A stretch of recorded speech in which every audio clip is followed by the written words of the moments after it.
এটা কি হলো? Happy birthday to you. Happy birthday to you. Happy birthday dear. ওহো, আজকে আরাফের জন্মদিন, এই জন্যই তো আরাফ এত বেশি খুশি। আজকে বাবাইটার জন্মদিন, ওর জন্য স্পেশাল কিছু তো করতেই হয়।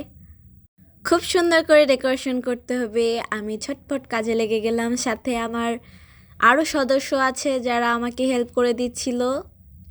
পেট ঠান্ডা তো জগৎ ঠান্ডা। সবাইকে আগে খাবার খাওয়ানো হোক, তারপরে খুব সুন্দর করে কেক কাটা হবে, বার্থডে সেলিব্রেট করা হবে। আমি নিজ দায়িত্বে, আমার সাথে আরও টিম মেম্বার্সরা ছিল যারা সবাইকে খাবার পরিবেশন করে দিচ্ছিল। আমার ফ্রেন্ডও ছিল সাথে। আমরা খুব সুন্দর করে আমাদের গেস্টদেরকে খাবার সার্ভ করে দিচ্ছিলাম। জানি না কতটুকু ভালো দিছি সার্ভিস, বাট সবার কাছে জিজ্ঞেস করছিলাম যে কেমন হয়েছে সার্ভিস, তারা বলছিল হ্যাঁ ভালোই হয়েছে, তো থ্যাংক ইউ। আর এইটা হচ্ছে লাইফের ফার্স্ট টাইম আমি হচ্ছে গিয়ে মানে খাবার সার্ভ করতেছিলাম এতগুলো মানুষের মাঝে, বাট এক্সপিরিয়েন্সটা সেই ছিল, খুবই ভালো লাগছিল। সব হচ্ছে নিজেদের মানুষ, সবাই হচ্ছে খুব আপনজন, কাছের জন। নিজেরা খুব সুন্দর করে তাদের টেক কেয়ার করতে পারছি, এর জন্য নিজের কাছে আসলে অনেক ভালো লাগছে। সবাইকে খাওয়ানো শেষ করে দেন বসে পড়লাম, নিজেদের খাবারটা কমপ্লিট করলাম। বাসায় গিয়ে দেখতেছি কি গিফটসগুলো হচ্ছে গিয়ে আরাফের দাদুকে হচ্ছে গিয়ে দেখাচ্ছিল যে দেখো আমাকে এই গিফটগুলো দেওয়া হয়েছে, এগুলো কি আমেরিকা নিয়ে যাওয়া যাবে। ওর কথাগুলো শুনে আমি লিটারেলি অবাক হয়েছি। তারপরও আমি আবার হাসতেছি, কত ছোট মানুষ কত কথা বলতেছে। আরাফ কিন্তু ওর দাদুকে অনেক ভালোবাসে, যা দেখে বোঝা যায়। তো এখন হচ্ছে গিয়ে আমাদের ডেকোরেশন করা পালা। তো আমার দুই ভাই হচ্ছে গিয়ে এখন সব কিছু লাগাচ্ছিল। এটা আমাদের বাসার নিচে করা হচ্ছে, কারণ হচ্ছে গিয়ে অনেক গেস্ট, দ্যাটস ওয়াই বাসার রুম কভার করা যাবে না। আর এইখানে বড় স্পেস আসে, দ্যাটস ওয়াই নিচে হচ্ছে গিয়ে সব কিছু সেট করা হচ্ছিল। তো এইখানে করতে করতে এর ভিতর দেখতেছি কেক নিয়ে চলে আসা হয়েছে। তো এখন সবাই হচ্ছে গিয়ে কেক দেখতে গেছে, সবাই কেক দেখতে গেছে, আর আমি হচ্ছে গিয়ে এইখানে বসে বেলুন লাগাচ্ছিলাম। এই বেলুন লাগাতে গিয়ে আমি যে কত প্যারা খাইছি, এইটার সাথে হচ্ছে গিয়ে লাগানো যে কি কঠিন। এখানে সেলাই করে লাগাতে হয়েছে, এখানে সুই বেলুনে ফুটে যাচ্ছিল, তারপরে আমার হাতে ফুটে যাচ্ছিল, এত প্যারা খাইছি।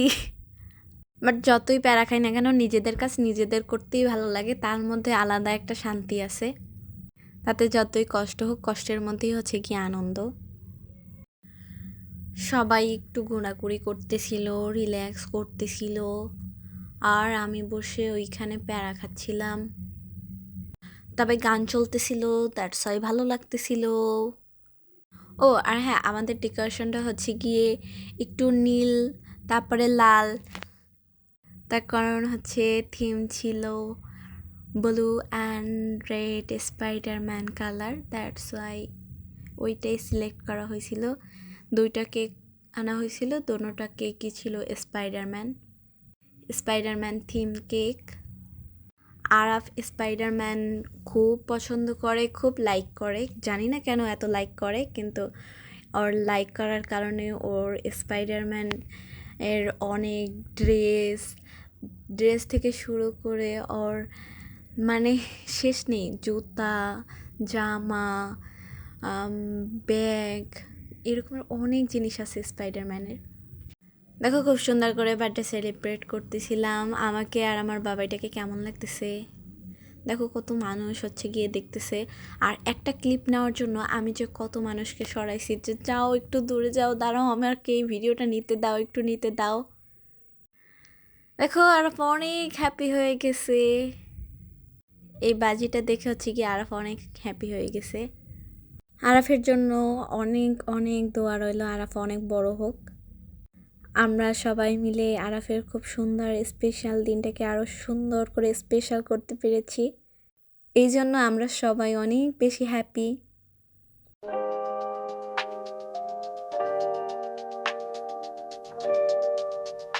উপর থেকে অনেক স্নো পড়তেছিল আর আরাফ অনেক হ্যাপি হয়ে গেছে। দেখো আজকে আমি আর আমার রাজকুমারটার লোকটা এমন ছিল।